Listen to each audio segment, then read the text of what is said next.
Everyone, welcome back to my YouTube channel.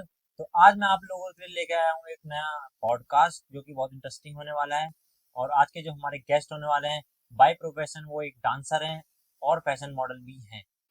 तो आज हमारे साथ है सिमी थापा। तो सिमी अपना अपने बारे में थोड़ा बता दीजिए। ठीक है। मैं बेसिकली देहरादून से हूँ। मैं एक फैशन मॉडल और डांसर हूँ। फैशन मॉडलिंग में मुझको अभी 8 मंथ्स हो गया है एंड डांसिंग में 6 इयर्स होने वाले हैं। बेसिकली डांसिंग मैं कर रही हूँ फ्रॉम लास्ट 6 इयर्स। जब मैंने स्टार्ट किया था आई वॉज इन क्लास 10। तब से मैं डांसिंग सिखा रही हूँ। तो कौन सा फॉर्म करते हो वैसे आप डांस का? मेरा डांसिंग स्टाइल बेसिकली है बेली एंड डांस फिटनेस। मैंने इनका डांस देखा, काफी अच्छा डांस करते हैं। तो जैसे कि मैं आप लोगों को बता दूं, मैं चाह रहा था कोई अच्छा एक आर्टिस्ट मैं अपने पॉडकास्ट पे लेके आऊं। तो मैंने इनकी प्रोफाइल देखी इंस्टा पे, तो काफी अच्छी लगी मुझे। तो मैंने इनको अप्रोच करा कि आप मतलब मेरे को थोड़ा सपोर्ट, और मुझे इस टाइम पे थोड़ा सपोर्ट की भी जरूरत है, और थोड़ा एक अच्छी चीज मैं आपको दिखा पाऊँ, एक अच्छा आर्टिस्ट वगैरह इनकी चीजें हैं काफी। तो मैं वो जितना हो सके उतना आपको दिखाऊंगा। तो जैसे कि मैं आप लोगों को एक चीज बताना चाहूंगा। एक इंस्टाग्राम पे अभी एक सॉन्ग बहुत ट्रेंडिंग चला था, करके, मतलब अब बहुत से लोगों को समझ में नहीं आएगा, तो मैं एक छोटी सी ऑडियो डाल दूंगा उसकी। तो काफी ट्रेंड चला था। तो वो गाना लोगों को लगता है जो वो रील्स पे था, तो उसमें मतलब वही लड़कियां थी, बट एक्चुअल में वो लड़कियां थी नहीं। तो वो लड़की जो थी उस गाने में जो मॉडल थी, तो वो हमारे सामने बैठ रही है।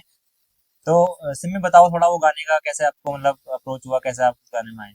तो वो सॉन्ग जब मैंने करा था तो मैं कुल्लर जी के बारे में कुछ भी नहीं जानती थी। मुझे ये भी नहीं पता था कि वो हसल में जा रखे हैं एंड वो रैपर है एंड ऑल, क्योंकि उनकी टीम ने मुझको इंस्टा के थ्रू अप्रोच किया।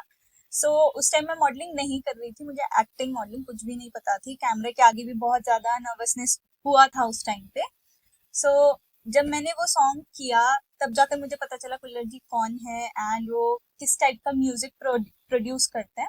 उसमें उन्होंने मुझे बस मेरा स्क्रीन टाइम इतना ज्यादा नहीं था, बट उसमें मुझको कुछ हुक स्टेप्स करने थे। तो मैंने वो फ्री स्टाइल करा। और साथ में जो लाइंस थी, बस उन्होंने बोला कि आप थोड़ा लाइन याद करके आप बोल सकते हो। तो मैंने वो ट्राई किया और वो हो गया ट्रेंड। ट्रेंड वो गया वो 4 लड़कियों के वजह से, एक्चुअली जो दिल्ली की है मेरे ख्याल से। तो ट्रेंड उनके वजह से गया, बट हाँ मतलब ओरिजिनल में मैं हूँ। हाँ, क्योंकि मैंने बहुत से अपने फ्रेंड्स को बताया कि मतलब जिसके साथ मतलब मैं पॉडकास्ट करने वाला हूँ, तो मैंने कहा वही है। तो वो माने ही नहीं कि भाई तो ट्रेंडिंग में चल रहा है। तो ऐसा नहीं होता कि जो ट्रेंड में चलता है, एक्चुअल में जो रियलिटी है वो ये है। जो वो मतलब सिर्फ वायरल वो हो गए थे, बट एक्चुअल में उस गाने में ये थी।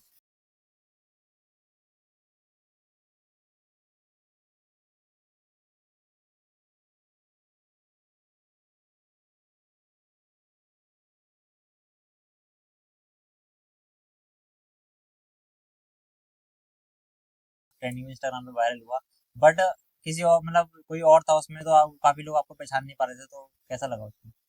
एक्चुअली जब सॉन्ग ट्रेंडिंग गया, हमारे मतलब हमने तो एक्सपेक्ट नहीं किया था, क्योंकि वो सॉन्ग डल गया था 3 मंथ्स पहले। और वो इंस्टा पे ट्रेंडिंग होना स्टार्ट किया, वो गर्ल्स ने जब उस पे रील बनाई।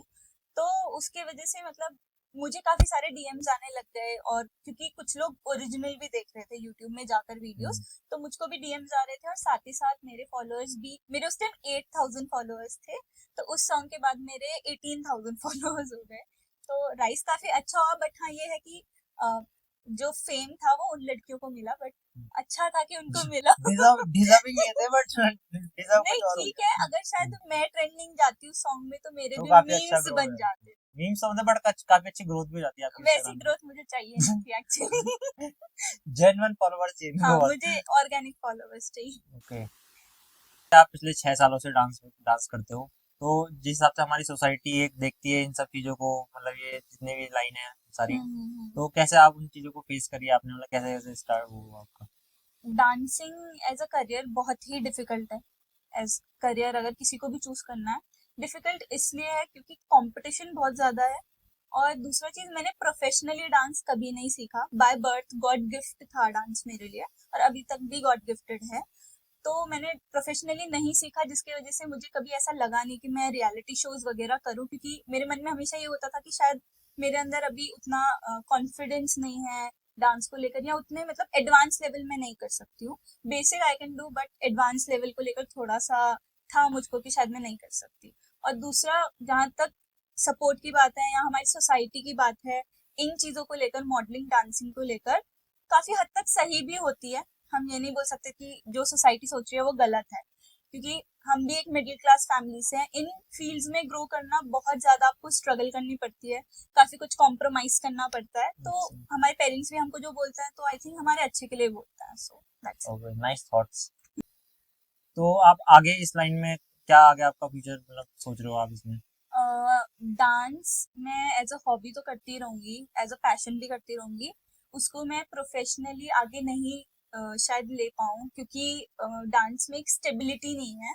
अगर आप मतलब सैलरी वगैरह इन सब चीजों को देखो, एक स्टेबिलिटी नहीं है, क्योंकि आपके पास कभी स्टूडेंट्स होते हैं, कभी उनके एग्जाम्स होते हैं, कुछ होते हैं, तो कभी वो नहीं होते इस वजह से। और मॉडलिंग मेरा ऐसा हो गया, मॉडलिंग मैंने कभी सोची ही नहीं थी लाइफ में कि मैं करूंगी। मुझे मॉडलिंग बिल्कुल पसंद ही नहीं थी। कभी मुझे बहुत ऑफर्स आए हैं, ऐसा नहीं कि मैं अभी मॉडलिंग कर रही हूँ। मैं 4 साल पहले भी कुछ शूट्स वगैरह कर चुकी हूँ, मुझे बहुत ऑफर्स आते थे, बट मैंने कभी किया नहीं, क्योंकि मुझे मॉडलिंग पसंद ही नहीं थी। बट बाय वो बोलते हैं ना कि जो किस्मत में होता है वो हो जाता है, तो वो चीज हो गई। और मॉडलिंग मैं करती ही रहूंगी जब तक किस्मत में होगा। बट आगे जो मेरा विजन है वो ये है कि मैं कोई एक स्टेबल जॉब, एक सिक्योर जॉब अपनी फैमिली और अपने लिए करूँ। सो बस। तो मैं एक चीज और पूछूंगा आपसे। डांस में जैसे आपने बताया, तो डांस में आगे जैसे जो बच्चे अभी डांस कर रहे हैं, तो हम्म, डांस में करियर है आदमी, मतलब करियर कोई पर्सन अगर डांस करे तो उसको आगे करियर को लेके चले? मैं एक ही चीज बोलनी चाहूंगी इस चीज को लेकर, करियर आप देखो, आप ड्रीम किसी चीज का भी छोड़ो मत। ऑफ हम्म, कोर्स सी बात है, आप जो करना चाहते हो आप उसमें 100 के 200% दो। इतना मेहनत करो कि आपको कुछ ना कुछ तो अचीव अचीव हो हो, हाँ। उस चीज से। कुछ ना कुछ आप कमाओ, चाहे वो रिस्पेक्ट हो, चाहे वो पैसा हो, कुछ तो आप कमा के जाओ। बट आप उसके साथ साथ दूसरा ऑप्शन भी अपने लाइफ में रखो, क्योंकि लाइफ कब ऊपर नीचे हो जाती है नहीं पता। तो इसलिए एक ऑप्शन जरूर रखो, जो भी कर रहे हो वो करते रहो, as a hobby, as a passion, as a profession, सब करो। बट एक ऑप्शन होना बहुत जरूरी है। इसलिए सेकंड ऑप्शन, बट रिलेशनशिप में नहीं, रिलेशनशिप में सिर्फ नहीं, सिर्फ प्रोफेशन सिर्फ में। प्रोफेशनल। ओके। तो आपका पॉइंट ऑफ व्यू क्या है रिलेशनशिप को लेके? आजकल के हिसाब से रिलेशनशिप्स तो रिलेशनशिप्स है नहीं वैसे। बट हाँ, कुछ लोग अभी भी होते हैं जिनको एक ही पार्टनर चाहिए होता है थ्रू आउट जो भी उनका जर्नी है या जो चीज भी है। तो मैं रिलेशनशिप, अगर अपने रिलेशनशिप की बात करूं तो मेरे रिलेशनशिप को 4 इयर्स हो गए हैं। ये तो मुझे भी पता चल रहा। तो रिलेशनशिप को लेकर ये चीज होता है कि अगर दोनों का पर्सपेक्टिव ये है कि उन्हें साथ में रहना है, चाहे कोई भी सिचुएशन आ जाए।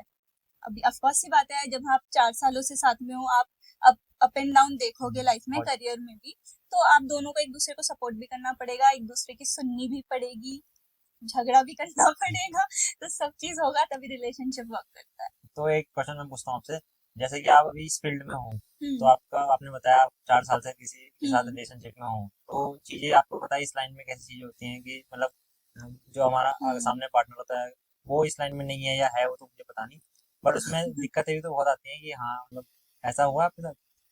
मतलब ऐसा हुआ नहीं है अभी तक, क्योंकि जब हम स्टार्टिंग में रिलेशन में आए थे तो ऑफ कोर्स सी बात है, जब रिलेशन का 6 मंथ होता है, 1 ईयर होता है, तो थोड़ी इनसिक्योरिटी होती है इंसान को कि आप कहाँ जा रहे हो या क्या कर रहे हो। और मैं सच बोलूँ तो मैं आज जो कुछ भी हूँ या जहाँ तक भी हूँ तो उनके सपोर्ट के वजह से ही हूँ। उन्होंने ही पुश किया, मेरी फैमिली इतना पुश नहीं करती थी उस टाइम, बट उन्होंने ही पुश किया कि मैं आज यहाँ हूँ। वो कभी किसी चीज के लिए मना नहीं करते हैं, तो सपोर्ट करते हैं। दूसरी चीज ये है कि मेरे ऊपर भी डिपेंड करता है, क्योंकि वही, मैंने कभी उनको ट्रस्ट इश्यूज नहीं होने दिए। सही बात है। अगर मैं किसी प्रोफेशन में हूँ तो मैं वर्क टू वर्क ही किसी से बात करती हूँ या वर्क टू वर्क ही किसी से मिलती हूँ। अदरवाइज मैं फालतू बात ही नहीं करती हूँ किसी से। तो जैसे कि आप मॉडलिंग करते हो सभी, तो जो स्किन केयर रूटीन है आपका डेली का जो होगा मॉडलिंग में, जैसे तो मेरी ऑडियंस को थोड़ा बताओ आप कि कैसे हम अपना स्किन को प्रोटेक्ट करें, आजकल धूप बहुत होती है ना। धूप तो बहुत हो रही है, मेरे स्किन कलर टोन चेंज हो गया है वैसे तो नहीं धूप नहीं, में लग तो घूम नहीं के। रहा। तो स्किन केयर रूटीन मेरा तो एक ही चीज है, आप स्किन में जितनी कम चीजें लगाओगे उतनी स्किन अच्छी रहेगी। ओके। मेरे पापा तो मुझे बोलते हैं बोरोलीन लगाने के लिए। हम तो वही होते हैं जिस साबुन से।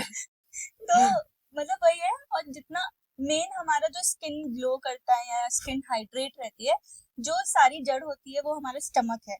अगर आपका पेट, पाचन जिसे हम हिंदी में बोलते हैं, अगर आपका वो ठीक है तो आपकी स्किन भी ग्लो करेगी, आपका एनर्जी लेवल हमेशा बूस्ट रहेगा, आपके हेयर्स अच्छे रहेंगे, और आप पॉजिटिव वाइब्स में ही रहेंगे हमेशा। तो बस वही है।